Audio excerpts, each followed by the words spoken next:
रोशनी का कारवां। इस कार्यक्रम के प्रस्तुतकर्ता हैं स्कोप फाउंडेशन और राजीव गांधी फाउंडेशन।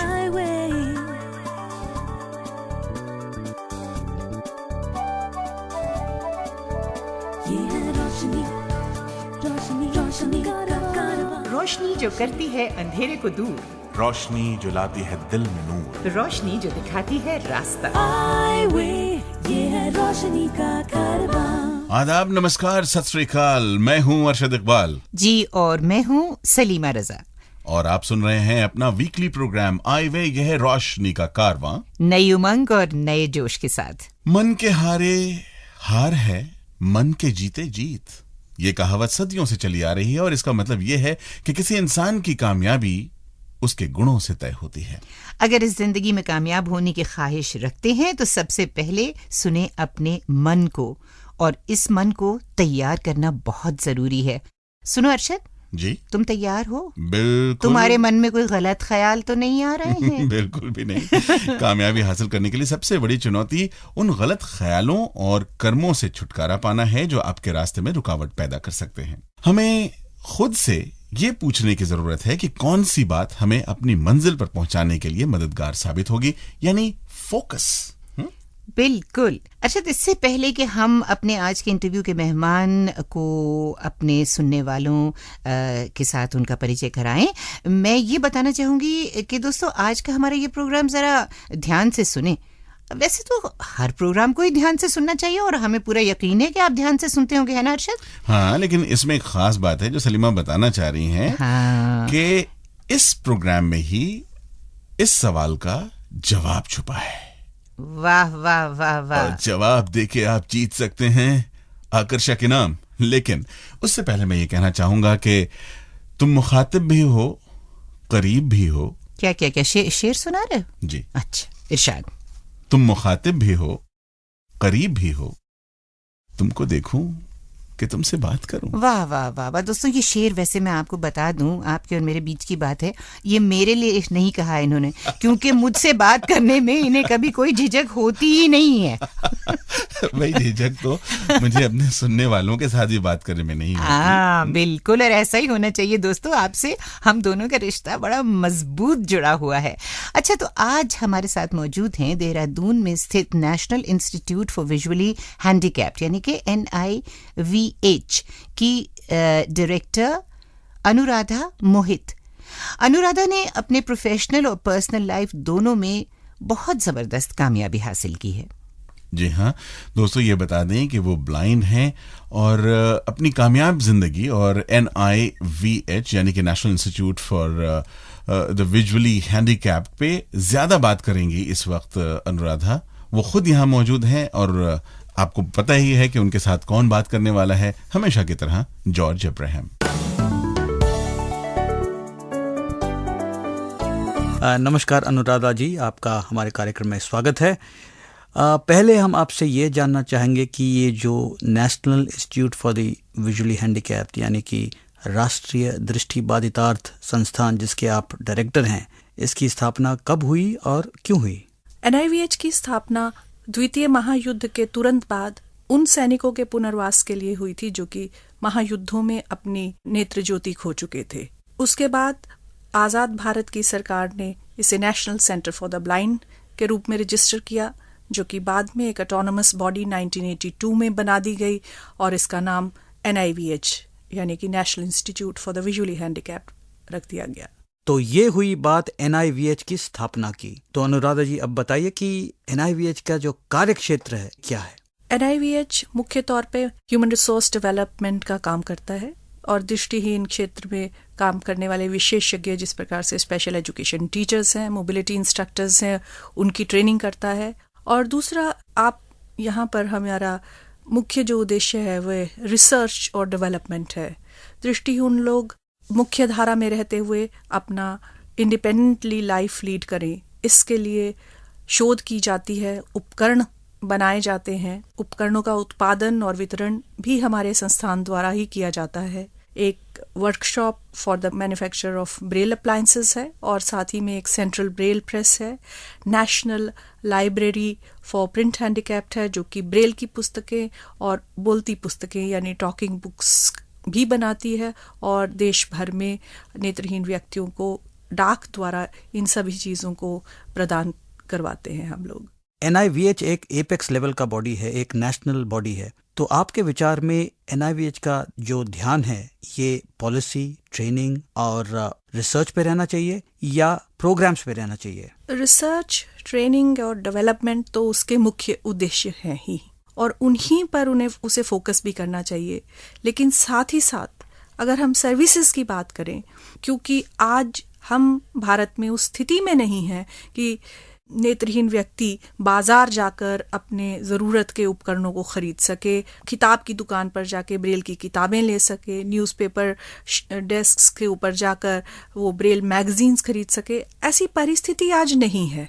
जिस दिन वह परिस्थिति भारत में आ जाएगी तब धीरे धीरे NIVH अपनी सर्विसेज बंद कर सकता है।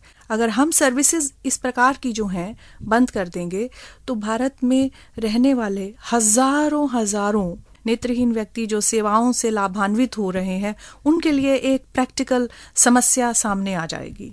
चलिए एक छोटा सा ब्रेक लेते हैं सवालों से और सुनते हैं मन्ना डे साहब का एक बढ़िया सा गाना। ओ नदिया चले चले रे धारा,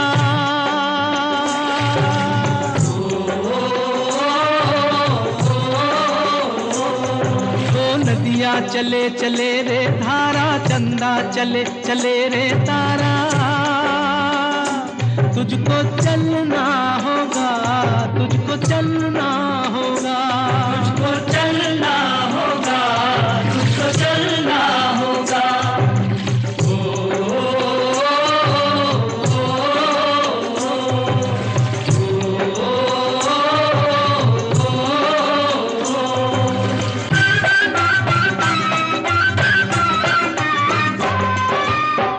जीवन कहीं भी ठहरता नहीं है, जीवन कहीं भी ठहरता नहीं है, आंधी से तूफान से डरता नहीं है, तू न चलेगा तो चलते भी राहें,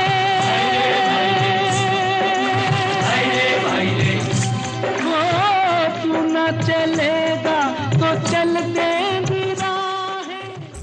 मैं नरेश यादव, मैं लखनऊ उत्तर प्रदेश का रहने वाला हूं और मैं पिछले 5 वर्षों से HIV के साथ में जी रहा हूं। HIV पॉजिटिव होने के बाद भी स्वस्थ एवं सहज जीवन जिया जा सकता है, सही दवाइयों के आधार पे, सही जानकारी के आधार पे।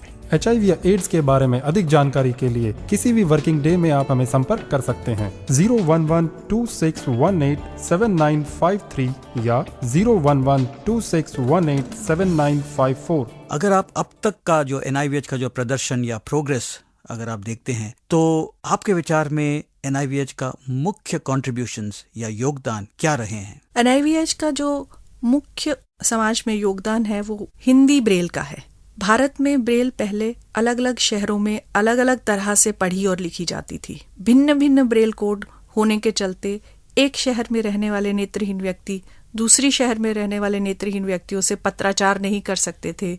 एक जगह पर छपी हुई किताब दूसरी जगह का व्यक्ति नहीं पढ़ सकता था। सेम भाषा में हिंदी में ही कई ब्रेल कोड थे, गुजराती में कई ब्रेल कोड थे। तो NIVH ने यूनेस्को के साथ मिलकर उसने भारतीय ब्रेल कोड की डेवलपमेंट की, जो कि आज पूरे देश भर में यही ब्रेल कोड चलता है। और इसके बाद गणित के क्षेत्र में भारतीय मैथमेटिक्स कोड की डेवलपमेंट हुई की। और इसी में आगे चलते हाल ही में ज्योमेट्री पढ़ना नेत्रहीन लोगों के लिए संभव किया। हमारे रिसर्च एंड डेवलपमेंट यूनिट ने एक जियो बॉक्स बना के, जो कि रेज्ड ज्योमेट्री एंगल्स बनाने में नेत्रहीन बच्चों की मदद करता है। और दूसरी ओर पहले ब्रेल लिखने के उपकरण और अन्य शिक्षा के उपकरण हम लोग इंपोर्ट किया करते थे। हमारे यहाँ इन उपकरणों की रिसर्च एंड डेवलपमेंट का काम बहुत प्रमुख रहा है, जिसके चलते आज नेत्रहीन लोगों की जीवन को चलाने के लिए जो भी मुख्य उपकरण हैं, चाहे वो वाइट केन्स हैं, ब्रेल स्लेट्स हैं, टेलर फ्रेम्स हैं, या उनके मनोरंजन के लिए क्रिकेट चेस बोर्ड्स हैं, और उनके डे टू डे घर के चीज़ें चलाने के लिए ब्रेल चिन्हों के साथ इंची टेप्स आदि आदि चीज़ें जो हैं, ये सब NIVH के अंदर हम इनका उत्पादन करते हैं। इनका विकास भी यहीं हुआ था और भारत सरकार इस पर बहुत सब्सिडी भी देती है नेत्रहीन लोगों को सुविधा ये पहुंचाने के लिए। चलते चलते एक आखिरी सवाल, क्या आपके राय में NIVH जिन उद्देश्यों से स्थापित किया गया था उस पे खरा उतरा है? मैं समझती हूँ कि कुछ हद तक और काफी हद तक NIVH अपने उद्देश्यों की पूर्ति की है, लेकिन बदलते हुए परिप्रेक्ष्य में जरूरत अभी है कि हम अपने उद्देश्यों को पर पुनः विचार करें और देखें कि क्या हमें अपने कार्यशैली को बदलने की ज़रूरत है या हमें कुछ नए उद्देश्यों को लेकर काम करना की ज़रूरत है। और इसी के चलते दो मुख्य बातें आज हमारे सामने आई हैं कि coordination with the whole blindness sector, और दूसरा जहां हम खुद शोध कार्य करें वहां पे हमें इस क्षेत्र में होने वाली शोध को एक जगह संकलित कर एक नॉलेज हब बनाने की भी ज़रूरत है ताकि रेपिटिशन ना हो शोध में। और उसके साथ साथ मेरा छोटा सा एक और भी सपना है, वो ये कि हमने स्पोर्ट्स और रिक्रिएशन में बहुत कम ध्यान दिया है, एज इफ ब्लाइंड लोगों की जिंदगी खाली पढ़ना, ट्रेनिंग लेना और नौकरी करना है। अधिक जानकारी के लिए हमारे आईवे हेल्प डेस्क 09968329329 पर सोमवार से शुक्रवार के बीच सुबह 11 बजे से शाम 5 बजे तक हमें कॉल कर सकते हैं, या हमारे वेबसाइट www.iway यानी EYEWAY.org पर विजिट करें। स्पेन के महान पियानिस्ट और कंपोजर वैकिन रॉड्रिगो का एक लंबी उम्र के बाद 6 जुलाई 1999 को देहांत हो गया। जी हाँ, बचपन से दृष्टिहीन होते हुए भी ये 98 साल के अजीम शख्स अपनी जिंदगी में बड़ी कामयाबियां हासिल कर सके, और ऐसी कामयाबियां जो एक हर इंसान की तमन्ना होती हैं और बहुत कम इंसान इन्हें पा पाते हैं। दोस्तों, आप ये सोच रहे होंगे कि अचानक हम रॉड्रिगो की बात क्यों कर रहे हैं, तो आपको मैं याद दिला दूं कि आज से 2 दिन बाद यानी 6 जुलाई को उनकी पुण्यतिथि है और उन्हें खिराजी अकीदत पेश करने के लिए, श्रद्धांजलि पेश करने के लिए हम सब यहाँ मौजूद हैं, और हमारे साथ मौजूद हैं विनोद नागपाल।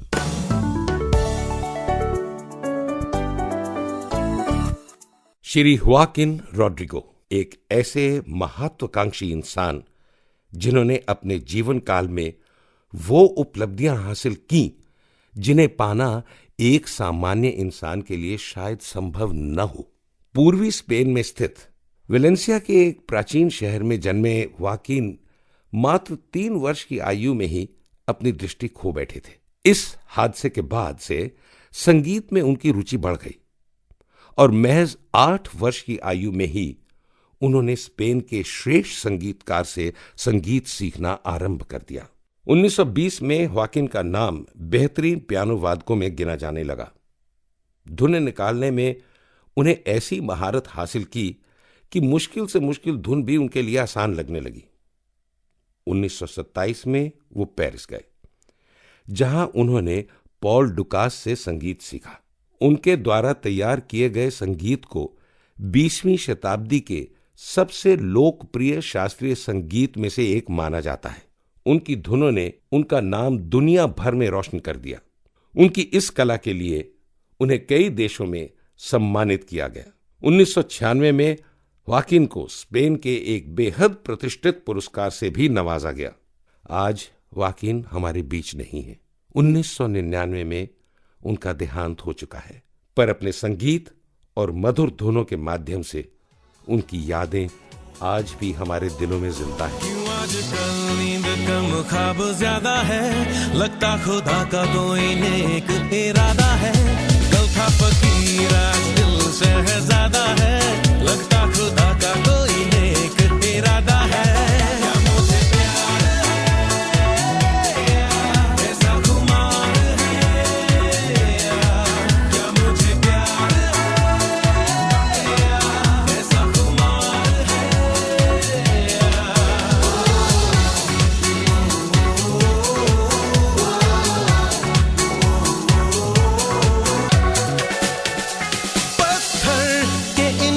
रस्तों पे फूलों की एक चादर है, जब से मिले हो हमको, बदला हर एक मंजर है, देखो जहां में नीले नीले आसमां चले, रंग नए नए हैं जैसे घुलते हुए, सोए से ख्वाब मेरे जागे तेरे वास्ते, तेरे ख्यालों से है भीगे मेरे रास्ते।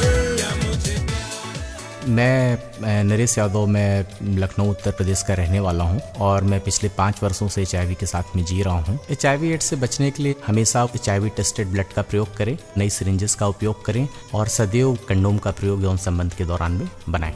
HIV या एड्स के बारे में अधिक जानकारी के लिए किसी भी वर्किंग डे में आप हमें संपर्क कर सकते हैं 011-2618-7953 या 011-2618-7954। मैं आपसे एक बात शेयर करना चाहती हूँ कि मुझे बच्चों से बड़ा प्यार है और मैं जानती हूँ कि आप में से ज्यादातर लोगों को बच्चों से बहुत प्यार होगा, खा वो आपके अपने हो या किसी और के। एक बात बड़ी जरूरी है कि बच्चों के अंदर छोटी उम्र में होने वाली आंखों की जो परेशानियां होती हैं उनको किस तरह से उन आंखों की हिफाजत की जाए, ये एक ऐसा मुद्दा है जिसके लिए कि हमें जानकारी पाना बहुत ही जरूरी है। बेशक हम उनके पेरेंट्स हों या गार्डियंस हों या अगर ना भी हों, फिर भी मैं समझती हूँ अशद कि ये जानकारी हम सबके लिए एक बहुत ही जरूरी बात बन के रह जाती है। बिल्कुल सही कह रही हैं आप।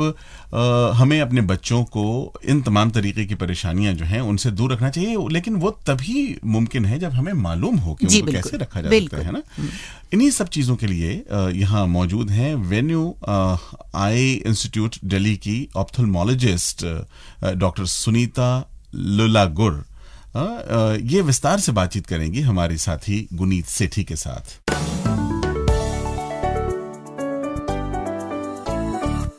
डॉक्टर गुर, भारत में चाइल्डहुड ब्लाइंडनेस की क्या स्थिति है?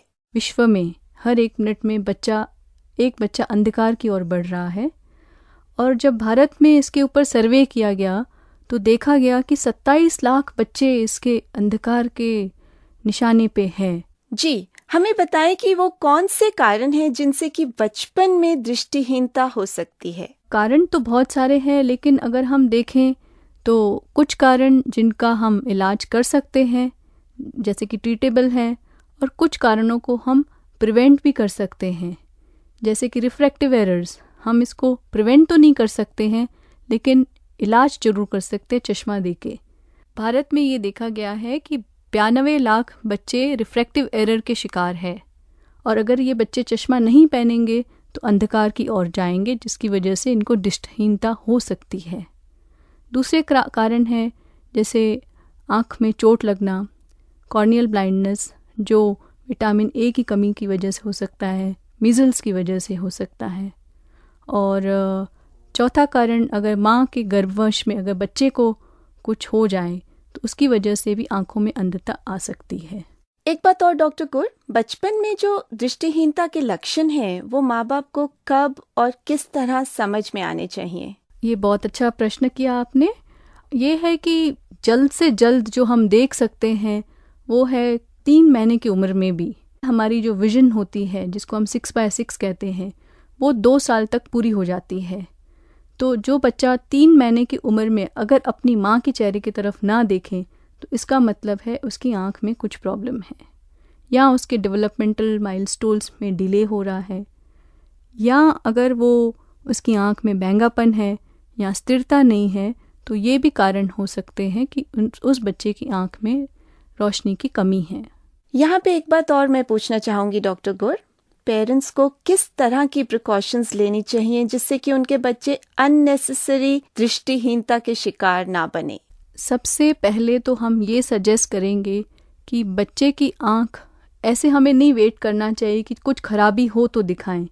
बच्चे की आँखों का तुरंत से तुरंत चेकअप कभी भी करा सकते हैं। 2 महीने की उम्र से भी हम करा सकते हैं, जिससे डॉक्टर देख के ये बता सकता है कि आपकी बच्चों की आंखें ठीक है या नहीं है।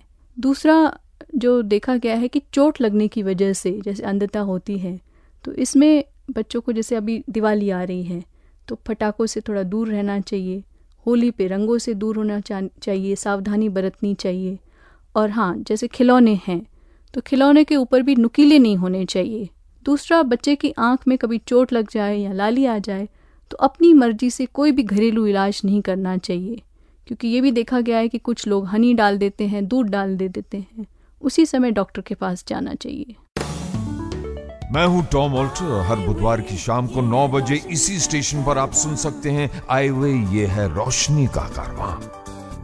अच्छा, तो टीचर्स को किन किन बातों पर ध्यान देना चाहिए? टीचर्स के थ्रू हमें बहुत अच्छी तरह से मालूम पड़ सकता है कि बच्चों की आंखों में प्रॉब्लम है कि नहीं। जैसे कि बच्चा अगर पढ़ाई में ध्यान नहीं दे रहा है, आंखें मसलता हो, लाल होती हो आंख, या आंखों में पानी आता हो, तो हमें ख्याल रखना चाहिए कि हो सकता है बच्चों की आंखों में कोई प्रॉब्लम हो, या बहुत अगर झुक के लिखता हो तो उसकी वजह, ये भी एक वजह हो सकती है।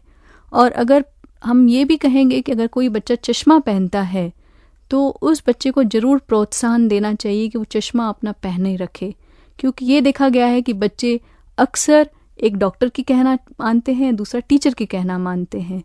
तो ये, और आजकल हमारे गवर्नमेंट ने और ये भी चालू किया है स्कूल स्क्रीनिंग प्रोग्राम्स, तो इसमें हम ज़रूर चाहेंगे कि टीचर्स जो है वो आगे आके इस प्रोग्राम्स में हमारी मदद करें। डॉक्टर को ये बताएं कि किन आई कंडीशंस का इलाज हो सकता है? जैसे कि अगर हम मोतियाबिंद लेंगे, बच्चों में भी पाया जाता है, सिर्फ बड़ों में नहीं, तो मोतियाबिंद का इलाज तुरंत से तुरंत होना चाहिए, चाहे बच्चा 2 महीने का हो या 1 महीने का हो। जैसे ही बच्चा एनेस्थीसिया के लिए फिट होता है तो उसका ऑपरेशन तुरंत हो जाना चाहिए।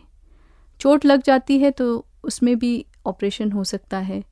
दूसरा, रिफ्रैक्टिव एरर्स, ये चीज़ हमारे हाथ में है। अगर बच्चा चश्मा नहीं पहनेगा तो उसको ज़िंदगी भर अंधकार का सामना करना पड़ेगा, और अगर बच्चा चश्मा पहनेगा तो उसकी पूरी की पूरी विजन वापस आ सकती है चश्मे के साथ। अंत में एक और सवाल, आंखों का भेंगापन यानी स्क्विंट या लेजी आई का इलाज क्या मुमकिन है? स्क्विंट पहले देखना पड़ता है कि कौन से टाइप का है। जैसे स्क्विंट एक चश्मे के ऊपर डिपेंडेंट रहता है, दूसरा मांसपेशियों की कमज़ोरी की वजह से होता है। तो जैसे जो चश्मे के ऊपर डिपेंडेंट रहता है उसमें सर्जरी का कोई रोल नहीं है, लेकिन हाँ, जब मांसपेशियाँ कमज़ोर रहती है तो ऑपरेशन बताया जाता है, तो उससे आंखें की जो भेंगापन है वो पूरा ठीक होता है। अधिक जानकारी के लिए हमारे आईवे हेल्प डेस्क 09968329329 पर सोमवार से शुक्रवार के बीच सुबह 11 बजे से शाम 5 बजे तक हमें कॉल कर सकते हैं, या हमारी वेबसाइट www.eyeway यानी EYEWAY.org पर विजिट कर सकते हैं। धीरे धीरे चोरी चोरी जब भी अंधेरा छाए, एक तन्हा सा चांद निकल कर सब रोशन कर जाए। हर तरफ यहाँ मदहोशियाँ, फिर भी दिल में मंजर है प्यास का। कभी खुशी है, कभी कोई गम, कभी हंसी है आंखें कभी नम। जियो हंस के यारों के जियो, जीना पड़ता है हर मौसम। बेखुदी मस्तियाँ सब यहाँ हैं, ले मजा इनका तू जानम। हर तरफ यहाँ मदहोशियाँ, फिर भी दिल में मंजर। लीजिए, एक बार फिर वक्त आ गया उसी का जिसका हमें इंतजार है, यानी कि एपिसोड नंबर 4 में पूछे गए सवालों के जवाब बताने का। ठीक है ना? बिल्कुल ठीक कहा ना? अच्छा, हमारा एपिसोड नंबर 4 का सवाल था, याद करिए, कि कैटरैक्ट का हिंदी नाम क्या था। और दोस्तों, सही जवाब है, यानी ऑप्शन बी जो था वो सही जवाब था, सफेद मोतिया। सलीमा, अक्सर लोग कंफ्यूज कर जाते हैं सफेद मोतिया और काला मोतिया के बीच। हाँ, बिल्कुल। यानी लोगों को ऐसा लगता है कि मोतिया अगर हो गया तो शायद रोशनी नहीं लौटती, लेकिन ऐसा नहीं है। सफेद मोतिया एक आम किस्म की बीमारी है। अक्सर लोगों को ये हो जाती है, और एक बहुत ही छोटे ऑपरेशन से इसको दुरुस्त किया जा सकता है। जबकि काला मोतिया जो है वो ग्लोकोमा है, और उसका बहुत लंबा और काफ़ी तफसीली इलाज जो है वो ज़रूरी है। तो इसलिए प्लीज़ आप लोग अगर इस बात का ख्याल रखें और इन दोनों चीज़ों को कंफ्यूज ना करें तो अच्छा है आपकी अपनी जानकारी के लिए। और दोस्तों, फिलहाल एपिसोड नंबर 4 के विनर कौन है ये बताने के लिए मौजूद हैं गुनीत सेठी।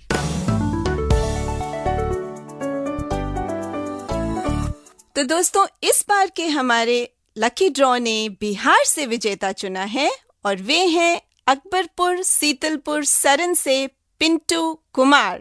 पिंटू जी, आपको आपका तोहफा बहुत बहुत मुबारक, जो कि जल्द ही आपके पास पहुंच जाएगा।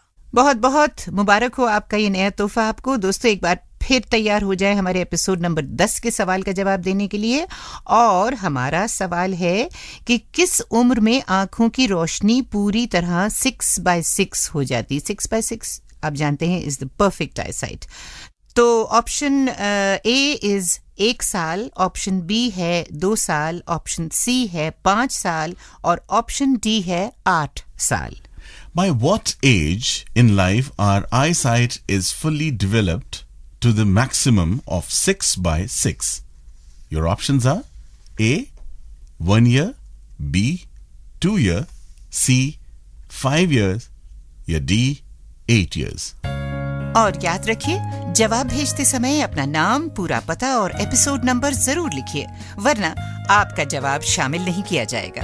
इस सवाल का जवाब 7 दिनों के अंदर हमें इस पते पर लिख भेजिए। प्रोग्राम आई वे ये है रोशनी का कारवां, care off score foundation, post bag number 3903, new Delhi 49।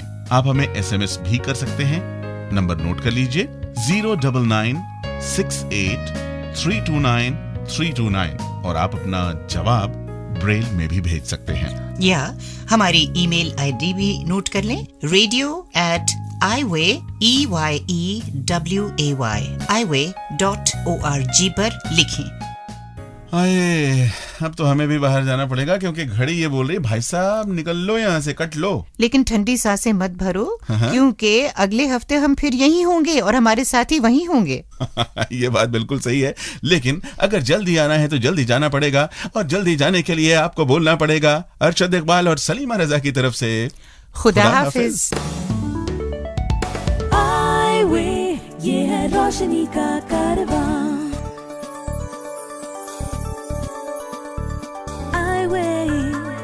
इस कार्यक्रम के प्रस्तुतकर्ता थे स्कोर फाउंडेशन और राजीव गांधी फाउंडेशन। ये है रोशनी, रोशनी, रोशनी का